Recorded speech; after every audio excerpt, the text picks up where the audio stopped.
संभाजी ब्रिगेडचे प्रदेशाध्यक्ष प्रवीण गायकवाड यांच्यावर करण्यात आलेल्या शाईफेक प्रकरणी शिवधर्म फाउंडेशनच्या दोघांना पोलिसांनी अटक करत न्यायालयात हजर केले असता 2 दिवसांची पोलीस कोठडी सुनावण्यात आली आहे।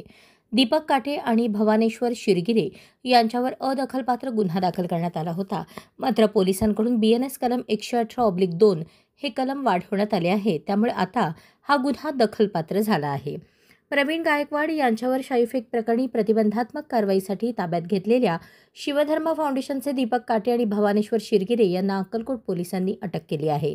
संभाजी ब्रिगेडच्या प्रवीण गायकवाड यांच्यावर शाईफेक करणारे दीपक काटे आणि भवानेश्वर शिरगिरे यांना अक्कलकोट पोलिसांनी न्यायालयात हजर केले असता अक्कलकोट तालुका प्रथम वर्ग न्यायदंडाधिकारी MM कल्याणकर यांनी 2 दिवसांची पोलीस कोठडी सुनावली आहे। प्रवीण गायकवाड यांच्या अंगावर उतरण्यात आलेल्या शाई आणि वंगणामुळे डोळ्याला आणि पोटात इजा पोहोचू शकते, असा युक्तिवाद आज न्यायालयात करण्यात आला। तपास अधिकारी निलेश बागाव आणि सरकारी वकील श्रीमती RR कांबळे यांनी कोर्टाकडे 7 दिवसांची पोलीस कोठडीची मागणी केली होती, मात्र न्यायाधीश कल्याणकर यांनी 2 दिवसांची पोलीस कोठडी सुनावली। विशाल सर आहेत का? द्या त्यांना पाठव।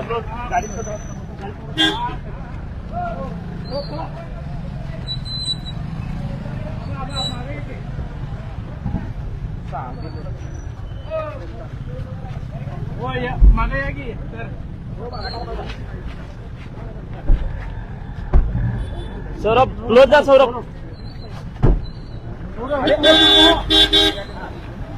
हात करा करा पडत करा।